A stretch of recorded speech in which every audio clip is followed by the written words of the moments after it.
నమస్కారం అందరికీ. ఈరోజు మీ అందరి కోసం ఆషాఢ మాసం 2025 విశిష్టత గురించి తెలియజేస్తున్నాను. ఆషాఢ అమావాస్య 2025లో జూన్ 25వ తేదీన వస్తుంది. ఇది హిందూ మతంలో చాలా ముఖ్యమైన రోజు. ముఖ్యంగా పితృదేవతలకు సంబంధించిన కార్యక్రమాలకు ఈ రోజున పూర్వీకులను పూజించటం, వారికి తర్పణం వదలటం వంటివి చేస్తారు. ఇలా చేయటం ద్వారా పితృదేవతలు సంతోషిస్తారని, వారి ఆశీస్సులు లభిస్తాయని నమ్మకం. ఆషాఢ అమావాస్య ప్రాముఖ్యత. పితృదేవతలకు పూజ చేయడం.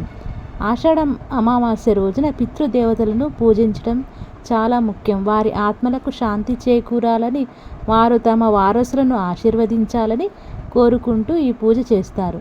తర్పణం వదలటం.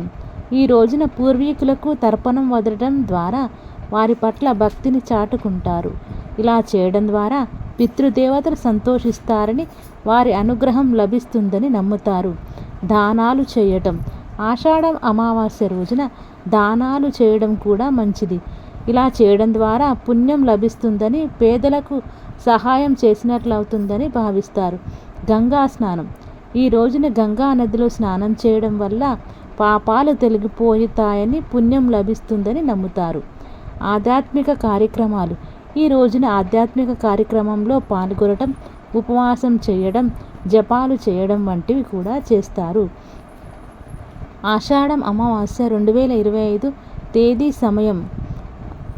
ఆషాఢం తిథి ప్రారంభం జూన్ 24, 2025 సాయంత్రం 6:59 మొదలవుతుంది. అమావాస్య తిథి ముగింపు జూన్ 25, 2025 సాయంత్రం 4 గంటలకు ముగుస్తుంది. ఆషాఢ అమావాస్య ఉదయం తిథి ప్రకారం జూన్ 25, 2025న జరుపుకుంటారు. ముఖ్యమైన సూచన. ఆషాఢ అమావాస్య రోజున పైన పేర్కొన్న విధంగా పితృదేవతలకు సంబంధించిన కార్యక్రమాలను శ్రద్ధాభక్తితో చేయడం మంచిది. అలాగే ఈ రోజున ఎలాంటి శుభకార్యాలు చేయకుండా ఉండటం ఇంకా చాలా మంచిది.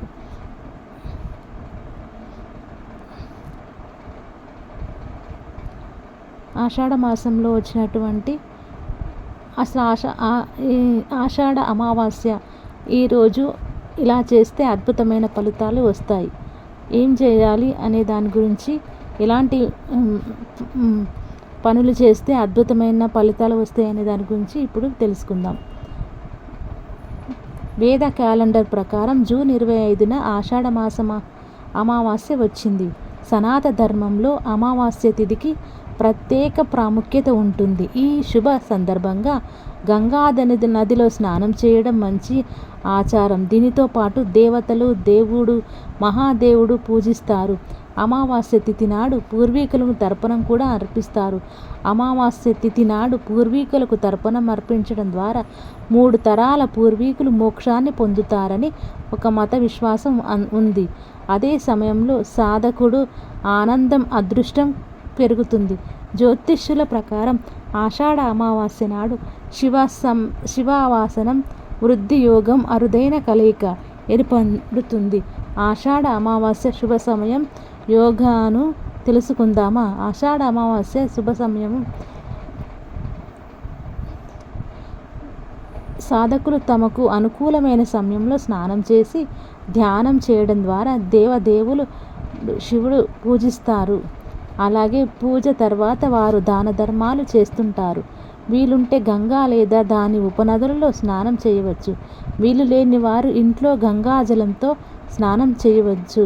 వృత్తి మొదలు. ఆషాఢ మాసంలోని అమావాస్య తిథి నాడు వృద్ధి యోగం యాదృచ్ఛికంగా వస్తుంది. ఈ శుభ తిథి నాడు ఉదయం 6 గంటల నుంచి వృద్ధి యోగం ఏర్పడుతుంది. ఈ యోగంలో శివుడిని పూజించటం వల్ల భక్తునికి ఆనందం, అదృష్టం కలుగుతుంది.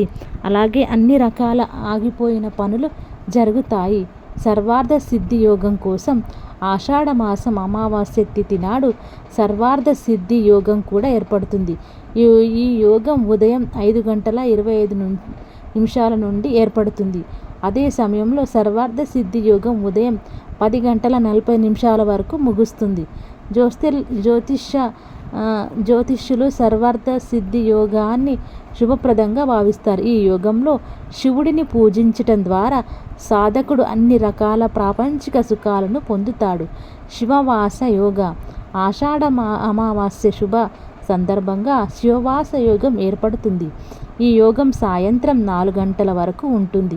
ఈ సమయంలో దేవతల దేవుడు మహాదేవుడు ప్రపంచ దేవత పార్వతీ మాతతో కైలాసంలో ఉంటాడు. ఈ సమయంలో శివుడిని పూజించడం, అభిషేకం చేయడం ద్వారా సాధకుడు ప్రతి పనిలోనూ విజయం సాధిస్తాడు.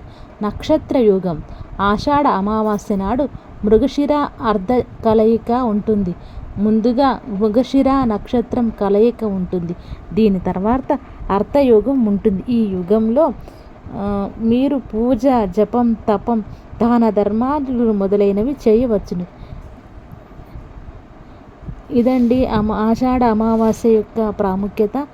మీకు వీలున్నంత వరకు ఏదో ఒకటి ఆచరించి ఆ దేవదేవుడైనటువంటి ఆ మహాదేవుడి పరమశివుని ఆశీర్వాదాలను పరిపూర్ణంగా పొందాలని చెప్పి మనస్ఫూర్తిగా కోరుకుంటూ మరొకసారి మీ అందరికీ థ్యాంక్ యూ సో మచ్. నా వీడియో కనుక నచ్చినట్టయితే లైక్ చేయండి, షేర్ చేయండి. మీకు ఇలాంటి మంచి మంచి వీడియోస్ని డెఫినెట్గా అందించడానికి ట్రై చేస్తాను. ప్లీజ్ నా ఛానల్ని సబ్స్క్రైబ్ చేయండి. ఇంకా మంచి మంచి వీడియోలతో మీ ముందుకు వస్తానని చెప్పి నేను మనస్ఫూర్తిగా కోరుకుంటూ అందరికీ థ్యాంక్ యూ సో మచ్.